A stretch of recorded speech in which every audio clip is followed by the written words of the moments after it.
Bharatiya Janata party द्वारा आज मुख्यमंत्री कमलनाथ के नाम एक ज्ञापन कलेक्टर को सौंपा गया। इस ज्ञापन में किसानों की कर्ज माफ़ी, बिगड़ती कानून व्यवस्था, बेरोजगारी भत्ता, दमों में बंद पड़ी सिंचाई योजनाओं सहित अन्य मुद्दों के बारे में मुख्यमंत्री से को अवगत कराया गया। भारतीय जनता पार्टी पदाधिकारियों का कहना था कि ये सारी योजनाएं कई समय से बंद पड़ी हैं। यदि इन्हें समय पर चालू नहीं किया जाता तो भारतीय जनता पार्टी को उग्र आंदोलन करने मजबूर होना पड़ेगा। इस अवसर पर पूर्व वित्त मंत्री जयंत मलैया, सांसद प्रतिनिधि आलोक गोस्वामी, नगर पालिका अध्यक्ष मालती असाटी के साथ बड़ी संख्या में भाजपा कार्यकर्ता मौजूद रहे।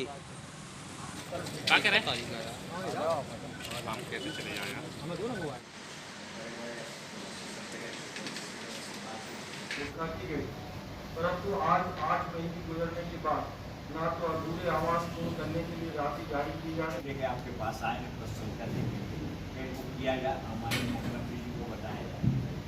मेरा बंद नहीं होता तो इस वर्ष होता और आने वाले वर्ष में पेयजल आपूर्ति में किसान भाइयों की सिंचाई समस्या हल हो।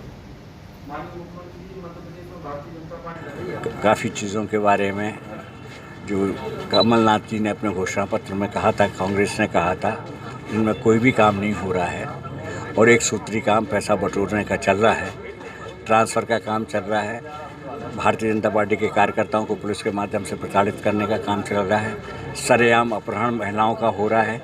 इन सब चीज़ों को लेकर ज्ञापन दिया है और भी बहुत सारी बातें हैं। प्रधानमंत्री आवास के बारे में, 2 लाख रुपए के कर्जे के बारे में हैं और इसके साथ साथ तय किया गया है कि पूरे प्रदेश में आगामी 11 तारीख को कलेक्ट्रेट का घेराव किया जाएगा और कलेक्ट्रेट का घेराव करके वहां हम अपनी सारी बातें कहेंगे हमारे लोग, और फिर एक जो प्रदेश भारतीय जनता पार्टी से ज्ञापन आ रहा है उस ज्ञापन को एक प्रतिनिधिमंडल आकर यहाँ पर कलेक्टर को देगा।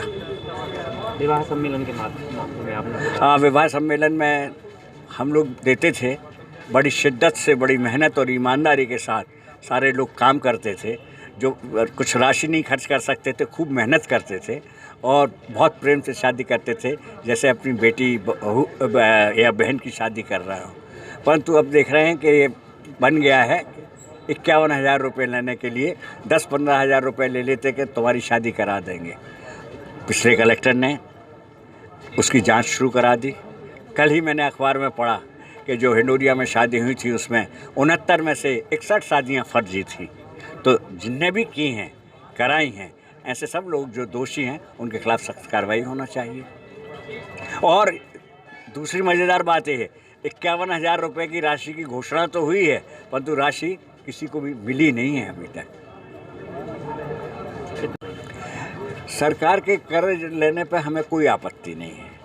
सरकार कर्ज लेके, सारे तो विकास के काम बंद हैं, सड़कें भी नहीं हैं, सड़कों के ठेगड़े लग नहीं रहे हैं, 3-3 महीने से कर्मचारियों की वेतन नहीं बट रहे हैं, सारी की सारे हमारे और तो और जो गरीब लोगों का इलाज होता है राज्य बीमा सहायता में, वो भी सारा काम बंद हो गया है।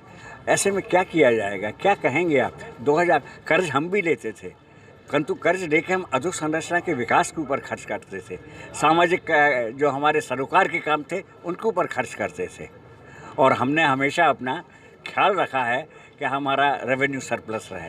अभी जो इनका रेवेन्यू सरप्लस है, ये नकली रेवेन्यू सरप्लस है जो बनाया गया है। असल स्थिति बहुत ख़राब है, बहुत दयनीय है। प्रदेश सरकार के जितने भी मंत्री हैं उनके ऊपर कोई ना कोई विधायक किसी न किसी प्रकार से आरोप लगा रहे हैं, क्या कहते? अब ये तो उनके भीतर का मामला है, लड़ भड़ रहे हैं और रोज ही तो सुन रहे हैं। ज्योतिरादित्य सिंधिया, दिग्विजय सिंह जी, कमलनाथ जी, तीनों के बीच में मची हुई है और लोग बार बार कहते कब तक चलेगी ये सरकार। हमने कहा हम लोग को गिराने में कोई रुचि नहीं है, अपने आप अपने बोझ से गिर जाए तो कोई क्या कर सकता है। मध्य प्रदेश की जो कांग्रेस सरकार है, इसमें जो अराजकता का माहौल इस समय सारे प्रदेश में बना हुआ है, सारी विकास की योजनाएं ठप पड़ी हैं, किसान परेशान हैं। इन सारी बातों को लेके जो आज आदरणीय जयंत भैया के नेतृत्व में हमने अभी कलेक्टर को भी ज्ञापन दिया है। प्रदेश नेतृत्व ने निर्णय किया है कि 11 तारीख को हम सारे प्रदेश में घंटानाद करके एक आंदोलन करेंगे, जिसमें हमारे सारे ज़िले के लोग एकत्रित होकर कलेक्ट्रेट का हम घेराव करेंगे, शंख घंटे झालर बजाकर इस सरकार को जगाने का प्रयास किया जाएगा कि आप जो आपने घोषणाएं की थी उन घोषणाओं पे एक भी घोषणा पे इस सरकार ने अमल नहीं किया, चाहे वो किसानों की बात हो, चाहे वो बेरोजगारों की बात हो, चाहे अन्य योजनाओं की बात हो।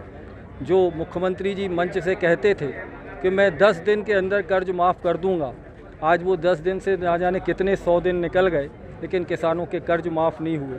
बेरोजगारों को 4000 रुपये भत्ता देने की बात करने वाले कमलनाथ जी आज बताएं कि उन बेरोजगारों के साथ ऐसा छल क्यों किया। ऐसी सारी मध्य प्रदेश सरकार की वो सारी जनकल्याणकारी योजनाएं एक एक करके वो बंद करते जा रहे हैं। नई तो उन्होंने कोई प्रारंभ ही नहीं की। इन सारी बातों को लेकर 11 तारीख को हमारा एक बहुत बृहद आंदोलन जिला स्तर पर यहाँ होगा। जो कमलनाथ सरकार ने वादे पूरे किए थे और वादे पूरे ना होने पर एक हमारी भारतीय जनता पार्टी के द्वारा शासन की योजनाओं का लाभ किसी भी हितग्राही को नहीं मिल रहा है और ना कर्मचारियों का वेतन हो पा रहा है। शासन बहुत अव्यवस्था इस तरीके से चल रहा है। देख रहे हैं आप, अभी चौराहे पर एक लड़की का अपहरण करके खुलेआम उसको हाथ पकड़ के गाड़ी में बिठा के ले जा रहे थे बीच मार्केट से। ऐसी अव्यवस्थाओं के चलते हमारी भारतीय जनता पार्टी के लोगों ने ज्ञापन दिया है। सरकार बिल्कुल नाकाम है, काम बिल्कुल नहीं कर पा रही है। भारतीय जनता पार्टी जिंदाबाद। मध्य प्रदेश सरकार से जो पैसे आने थे प्रधानमंत्री आवास के, वो क्या आ पाए? अभी नहीं आ पाए। वो पूरे मकान अव्यवस्थित पड़े हैं। कर्मचारी रोज़ रोज़ परेशान करते हैं। अभी मैं आने के पहले ही 3 महिला हमारे पास बैठी थी, बरसाती लगा के 6 महीने से रह रही हैं। पैसा नहीं आ पा रहा है और बहुत सी योजनाओं का लाभ कहीं नहीं मिल पा रहा। जो छोटी छोटी योजनाएं सरकार चला रही थी, पूरी अव्यवस्थाएं चल रही हैं, उसमें कहीं पर भी कोई भी हितग्राही लाभान्वित नहीं हो पा रहा। चाहे आप पेंशन देखिए, चाहे मृत्यु का पैसा देखिए, चाहे संबल का देखिए, चाहे जो हितग्राहियों को वृद्धा पेंशन मिलती है वो भी 3-3 महीने से, कर्मचारियों का वेतन भी पूरे समय पर नहीं मिल पा रहा।